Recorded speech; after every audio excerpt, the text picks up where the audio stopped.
क्या आपको भी अक्सर ऐसा लगता है कि एनर्जी बिल्कुल खत्म हो गई है? देखिए, ये सिर्फ थकावट नहीं है, बल्कि ये शरीर का एक बहुत जरूरी सिग्नल है कि अंदर कुछ तो गड़बड़ है। चलिए आज इसी को थोड़ा और गहराई से समझते हैं। लेकिन सबसे बड़ा सवाल तो यही है कि आखिर बिना ज्यादा मेहनत किए भी कोई हर वक्त थका थका सा क्यों महसूस करता है? ये जो महसूस होता है ना, ये नॉर्मल वाली टायर्डनेस से कहीं ज्यादा है। अच्छा, तो पहले ये समझते हैं कि थकान सिर्फ एक तरह की नहीं होती। एक होती है शारीरिक थकान, मतलब जब शरीर में जान ही नहीं बचती, कमजोरी लगती है।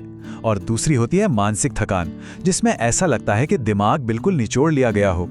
चलिए अब जरा इसके कारणों की तह तक चलते हैं और समझते हैं कि आखिर ये थकान होती ही क्यों है। मोटे तौर पे देखें तो इस लगातार बनी रहने वाली थकान के पीछे 6 बहुत ही आम वजह होती हैं।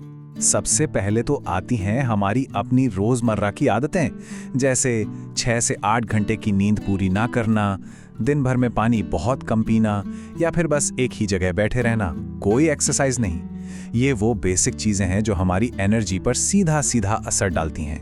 अब कुछ कारण होते हैं शरीर के अंदरूनी, जैसे कि शरीर में आयरन, विटामिन B12 या विटामिन D की कमी हो जाना, लंबे समय से चला आ रहा स्ट्रेस और थायराइड जैसे हार्मोनल इम्बैलेंसेस भी हमारी सारी एनर्जी सोख लेते हैं। तो ये तो हो गए मॉडर्न कारण, लेकिन चलिए अब आयुर्वेद के नजरिए से देखते हैं जो इसकी असली जड़ तक जाता है।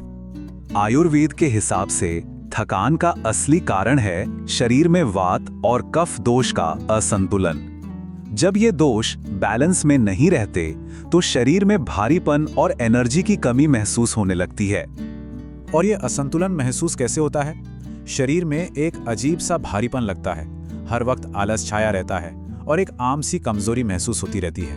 ये सब इसी के लक्षण हैं। तो चलिए अब थ्योरी से हटकर एक्शन पर आते हैं। देखते हैं कि अपनी खोई हुई एनर्जी वापस पाने के लिए आखिर किया क्या जा सकता है। सबसे असरदार उपायों में से एक है अश्वगंधा वाला दूध। बस 1 ग्लास दूध गर्म करना है, उसमें 1 चम्मच अश्वगंधा पाउडर मिलाना है और रात को सोने से पहले पी लेना है। ये शरीर की ताकत को फिर से बनाने में बहुत मदद करता है। और अगर कभी ऐसा लगे कि बिल्कुल इंस्टेंट एनर्जी चाहिए, तो एक बहुत ही सिंपल उपाय है। गुनगुने पानी में बस थोड़ा सा शहद मिलाकर पी लीजिए, शरीर को फौरन ताजगी मिल जाएगी। तुलसी का सेवन भी बहुत फायदेमंद है। ये न सिर्फ शरीर को एनर्जी देती है, बल्कि हमारी इम्यूनिटी यानी बीमारियों से लड़ने की जो ताकत है, उसे भी मजबूत करती है। कुछ उपाय तो ऐसे हैं जो दिमाग और शरीर दोनों पर काम करते हैं, जैसे सुबह सुबह भीगे हुए बादाम खाना। ये दिमाग को भी तेज करते हैं और शरीर को भी पोषण देते हैं। देखिए, सिर्फ खान पान से ही बात नहीं बनेगी, थोड़ा बहुत हल्का व्यायाम भी बहुत जरूरी है। योग और प्राणायाम, खासकर अनुलोम विलोम, शरीर की एनर्जी को बैलेंस करने में कमाल का काम करते हैं। आइए अब कुछ ऐसी बेसिक आदतों पर नजर डालते हैं जो इन सारे उपायों का असर कई गुना बढ़ा देंगी और लंबे समय तक एनर्जी बनाए रखेंगी। तो खाने पीने का कैसा ध्यान रखें? बहुत सीधा सा हिसाब है। अपनी डाइट में हरी सब्जियां, फल और प्रोटीन जैसी चीजें शामिल करें और जंक फूड, बहुत ज्यादा चाय या कॉफी से दूरी बना लें। और अपनी एनर्जी बनाए रखने के लिए कुछ आम गलतियों से बचना ही होगा, जैसे कि देर रात तक जागना, दिन भर में पानी ना के बराबर पीना और एक्सरसाइज को पूरी तरह से इग्नोर कर देना। और अब आखिर में एक छोटी सी लेकिन बहुत ही पावरफुल ट्रिक। इससे दिन की शुरुआत ही जबरदस्त एनर्जी के साथ होगी। और जानते हैं इसके लिए कितना समय चाहिए? ज्यादा नहीं, बस 5 मिनट।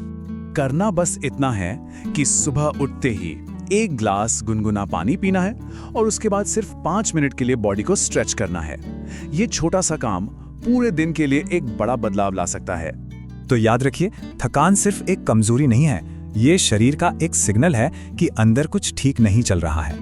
इस सिग्नल को सुनना और समझना बहुत जरूरी है। तो अब ये सारी जानकारी मिलने के बाद अपनी ऊर्जा वापस पाने के लिए वो पहला छोटा कदम क्या होगा जो उठाया जाएगा?